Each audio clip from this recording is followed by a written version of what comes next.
میرا نام عائزہ ہے۔ میری عمر 25 سال ہے۔ میں ایک خوبصورت اور صحت مند لڑکی تھی۔ میرا شوہر 34 سال کا ایک خوبرو اور دلکش انسان تھا۔ ہماری شادی کو 4 سال گزر چکے تھے، مگر ہم ابھی تک اولاد جیسی نعمت سے محروم تھے۔ میرے شوہر زیادہ تر اپنے کام میں مصروف رہتے تھے، اس لیے وہ اس محرومی کو زیادہ محسوس نہیں کرتے تھے، لیکن میرے دل میں یہ کمی ہر وقت ایک درد کی طرح چبھتی رہتی تھی۔ ہمارے گھر میں ہر طرح کی خوشحالی اور سکون تھا، مگر میرے دل میں بس ایک ہی خلا تھا، وہ ایک بچے کی کمی تھی۔ اس کمی نے میرے شوہر کے رویے کو بھی بدل کر رکھ دیا تھا۔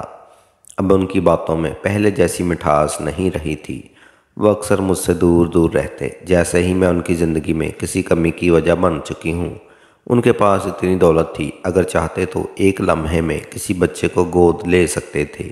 میں نے کئی بار ان سے یہ بات کہی بھی، لیکن ان کا ہمیشہ یہی جواب ہوتا کہ گود لیا ہوا بچہ میرا خون نہیں ہوگا، میری ساری دولت کا وارث وہی ہونا چاہیے جو میرے خون سے ہو، جو میری نسل کو آگے بڑھا سکے۔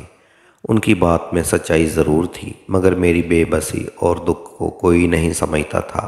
میں نے ہر ممکن کوشش کی، درباروں پر جا کر دعائیں مانگی، پیروں فقیروں کے پاس گئی، ان کی درگاہوں پر چادریں چڑھائی اور راتوں کو روتے روتے خدا سے گڑ گڑا کر مانگا، لیکن جیسے میری دعائیں کہیں رک گئی تھی۔ ہر بار ایک ہی سوال دل میں اٹھتا تھا کہ کیا میری گود کبھی بھر پائے گی۔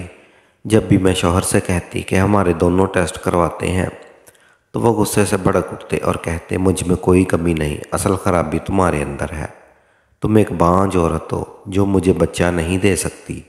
ایک دن آئے گا جب میں دوسری شادی کر لوں گا اور تب تمہیں میری بات کی قدر سمجھ آئے گی۔ ان کی باتیں میرے دل کو چیر کر رکھ دیتی تھی۔ میں خاموش ہو جاتی، میرے پاس کوئی جواب نہ ہوتا، بس آنسو بہا کر اپنا دکھ چھپاتی رہتی، لیکن اندر ہی اندر میرا حوصلہ ٹوٹتا جا رہا تھا۔ بار بار یہی خیال آتا، کیا واقعی کمی مجھ میں ہے؟ کیا میری ساری زندگی اسی دکھ میں گزر جائے گی؟ دنیا کی ہر نعمت میرے پاس تھی، دولت، آرام، سہولیت، خادم اور ایک ایسا گھر جسے دیکھ کر لوگ رشک کرتے تھے، لیکن ان سب کے باوجود میرا دل خالی تھا۔ ایک بچے کی کمی نے میری ساری خوشیاں مجھ سے چھین لی تھی۔ راتیں میری دشمن بن چکی تھی، نیند میری آنکھوں سے کوسوں دور تھی۔ میں کبھی کھڑکی سے باہر چاند کو تکتی، کبھی گھر کے کونے کونے میں بے مقصد گھومتی، اور ہر قدم میرے دل کا بوجھ بڑھا دیتا۔ میرا دل اندر ہی اندر چیخ اٹھتا کہ اے خدا، تو نے مجھے اس خوشی سے کیوں محروم رکھا؟ کئی بار تو ایسا ہوا کہ میں اس درد سے نجات پانے کے لیے اپنی زندگی ختم کرنے کا سوچنے لگی، دعا کی پوری شیشی سامنے رکھ کر بیٹھ جاتی، لیکن جیسے ہی موت کا خیال آتا کوئی اندیکھی طاقت مجھے روک لیتی اور میں خود کو کہتی اگر میں نے خود کو ختم کر لیا تو میرے بعد میرے گھر والوں کا کیا ہوگا، میرے والدین کا کیا ہوگا؟ لیکن آج دل کا درد حد سے بڑھ چکا تھا۔ مجھے ایسے لگ رہا تھا جیسے میرے اندر کچھ ٹوٹ گیا ہو، اپنا ہی گھر مجھے پرایا محسوس ہونے لگا۔ ہر کونا مجھے تانا دے رہا تھا، کوئی کہہ رہا تھا دیکھ تیرے پاس سب کچھ ہے لیکن خوشی نہیں۔ میرے شوہر کا ٹھنڈا برتاؤ، اس کی بے لگام باتیں اور میرے دل کے ارمان سب مل کر مجھے اندر سے ختم کر رہے تھے۔ میری آنکھوں میں آنسو کا سیلاب تھا اور دماغ میں صرف یہی سوال گونج رہا تھا، کیا میں واقعی بانجھ ہوں؟ کیا اس کمی کی سزا اتنی بڑی ہے کہ مجھے جیتے جی مرنا پڑے گا؟ آج جب میں اپنی ماں سے ملنے گئی تو وہاں گھر پر کافی رونق تھی۔ میری تینوں بہنیں، بھابھی اور ان کے بچے سب موجود تھے۔ ہر طرح ہنسی مذاق کا ماحول تھا، سب میرے عیش و آرام کی بہت تعریفیں کر رہے تھے۔ کوئی کہہ رہا تھا کہ آپ کی زندگی تو کسی رانی سے کم نہیں ہے، تو کوئی بول رہا تھا اتنی بڑی کوٹھیاں، گاڑیاں، نوکر چاکر، اللہ کا دیا ہوا سب کچھ تو ہے، اور کیا چاہیے؟ لیکن اسی دوران اچانک میری چھوٹی بہن نے مجھے تانا مارتے ہوئے کہا کہ کس بات کا عیش و آرام جب اولاد ہی نہیں تو ان سب کا کیا فائدہ؟ اس کی بات نے تو جیسے ماحول کو بے رونق سا کر دیا۔ میری مسکراہٹ ٹھہر گئی اور دل کی دھڑکن بھی تیز ہو گئی۔ اس سے پہلے کہ میں کچھ کہہ پاتی، اس کی ننھی بیٹی میرے پاس آ کر گود میں بیٹھ گئی۔ وہ مجھے معصومیت سے دیکھ رہی تھی، لیکن اس کی ماں نے فوراً سے اسے مجھ سے کھینچ لیا اور غصے سے میری طرف دیکھتے ہوئے کہا پلیز میرے بچے سے دور ہی رہنا، نہ جانے کیسے انہوں نے سائے آپ کو جکڑا ہوا ہے۔ میں سناٹے میں رہ گئی۔ اس کی باتوں نے جیسے میری روح کو چیر دیا۔ میری آنکھیں بھر آئیں۔ یہ میری وہی بہن تھی جو میرے بچپن کی بہترین ساتھی تھی۔ اس نے مجھ سے یہ کہہ دیا۔ میری ماں نے فوراً اسے ڈانٹتے ہوئے کہا، زبان بند رکھو، بڑی بہن ہے تیری، ایسے بات کرتی ہو، کچھ تمیز ہے کہ نہیں؟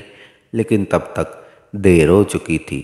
میں جھٹکے سے اٹھی، پرس اٹھایا اور گھر سے باہر نکل گئی۔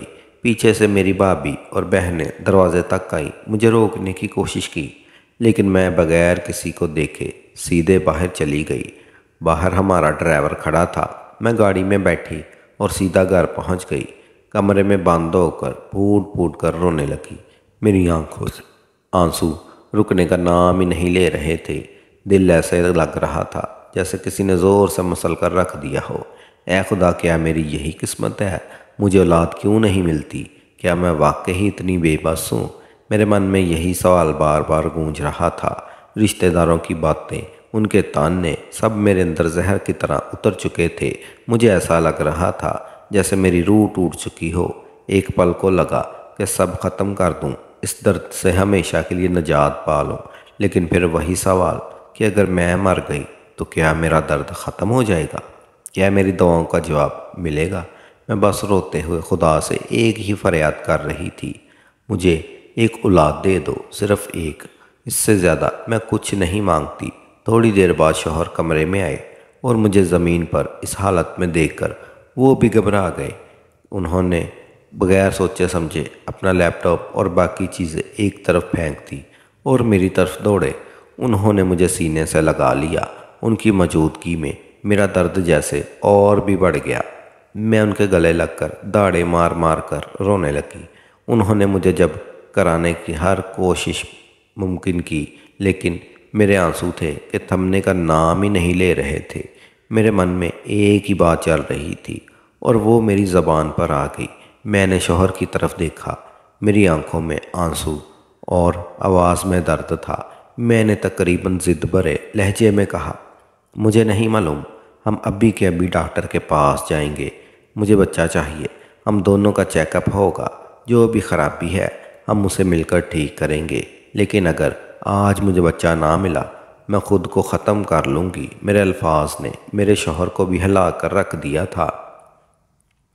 انہوں نے مجھے دھیمے سے خود سے الگ کیا، میرے آنسو صاف کیے اور سنجیدہ لہجے میں بولے، پلیز ایسا مت کہو۔ دیکھنا، اللہ ایک دن ضرور ہم پر کرم نوازی کرے گا۔ میں تمہیں کچھ نہیں ہونے دوں گا۔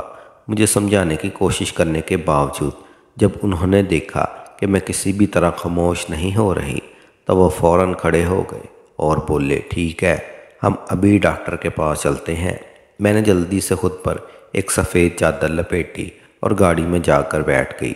میرا دل بری طرح سے دھڑک رہا تھا اور دماغ میں صرف ایک ہی بات گونج رہی تھی کہ اگر خدا نہ خواستہ آج کوئی حل نہیں نکلا تو کیا ہوگا؟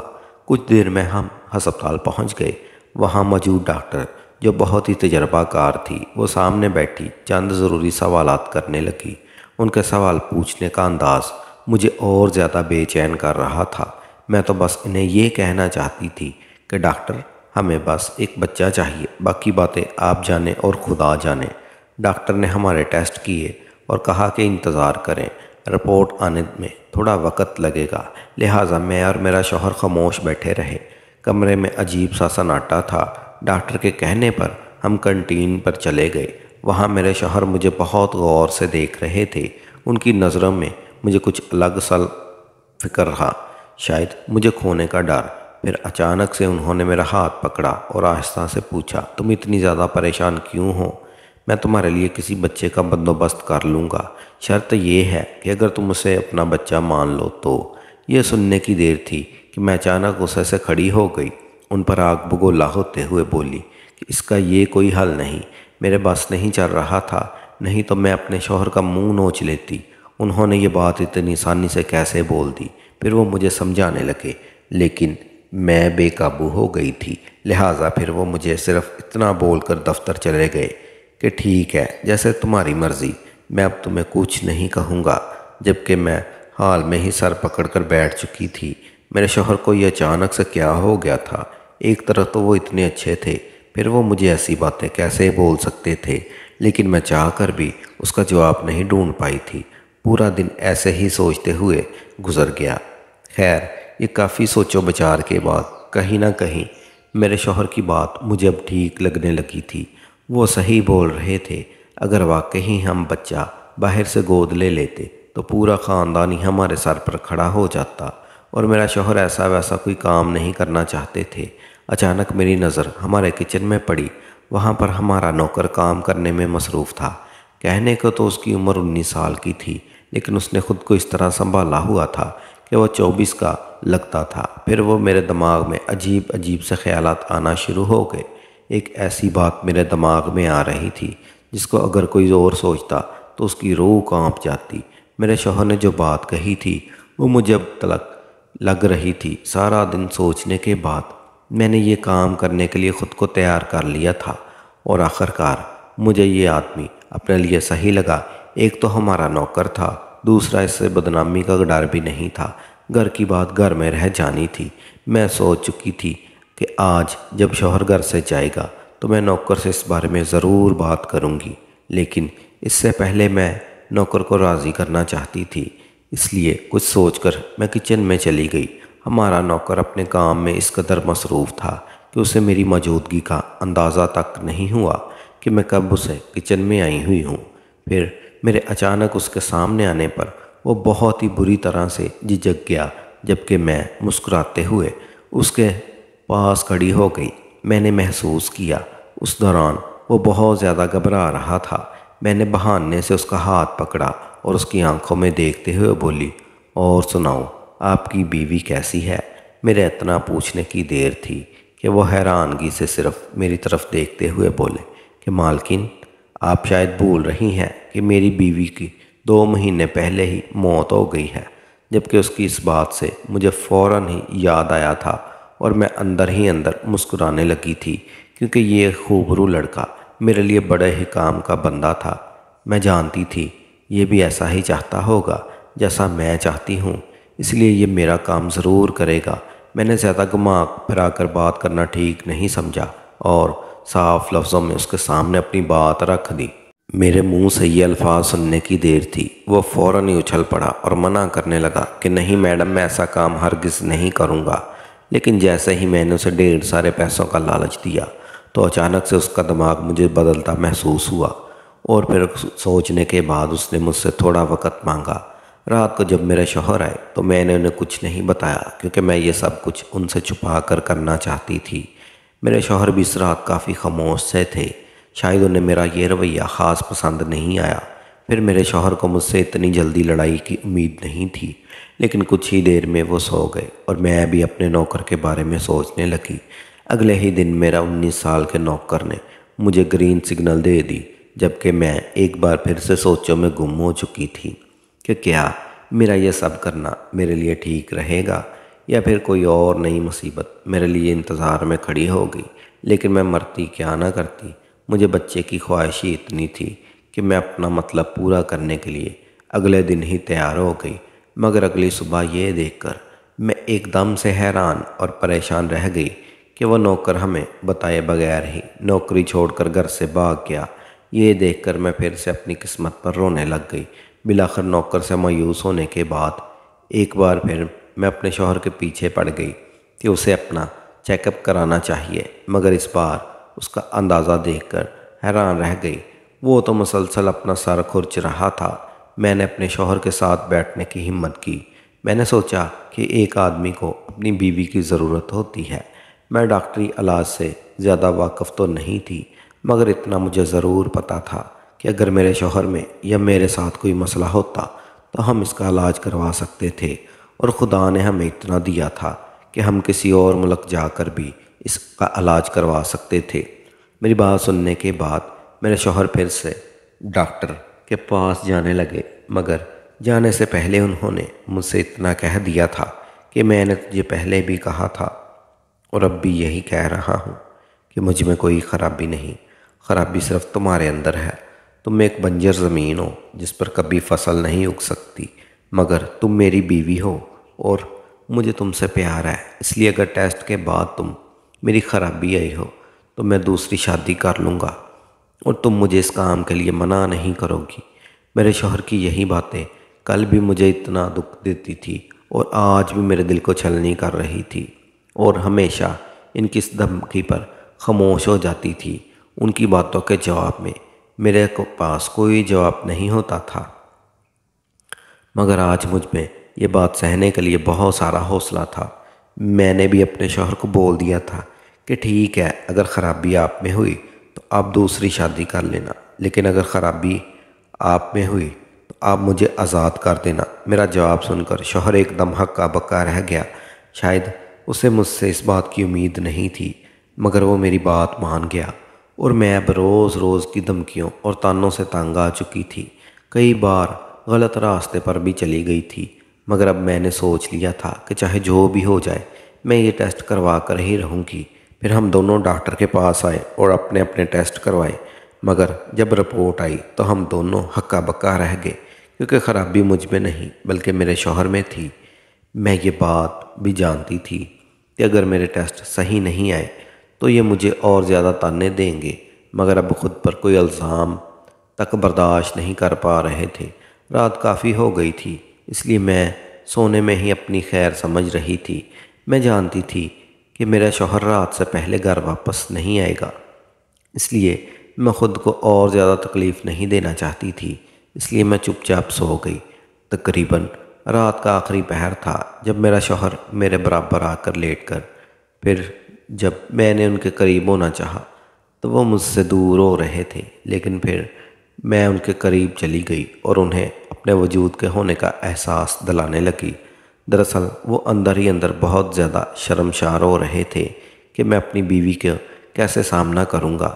پھر میں نے ان کا کان میں آہستہ سے سرگوشی کی کہ مجھے اپنے شوہر پر اعتماد ہے اور ڈاکٹر جھوٹ بول رہی تھی، اس کی رپورٹ میں ضرور کوئی غلطی تھی۔ یوں حوصلہ افزائی کر کے میرے شوہر کی بہت اطمینان حاصل ہوا۔ پھر اگلی صبح میرے شوہر نے بیدار ہونے کے بعد بھی کئی بار مجھ سے اپنی محبت کا اظہار کیا اور اس گھٹن موڑ پر مکمل ساتھ دینے پر میرا شکریہ بھی ادا کیا کہ میں نے اتفاقاً انہیں کسی قسم کی تکلیف نہیں دی، جبکہ میں دل ہی دل میں مسکرا بھی رہی تھی کہ یہ خبر میرے لیے کتنی تسلی بخش ہے کہ مجھ میں کوئی خرابی نہیں بلکہ خرابی صرف میرے شوہر میں تھی۔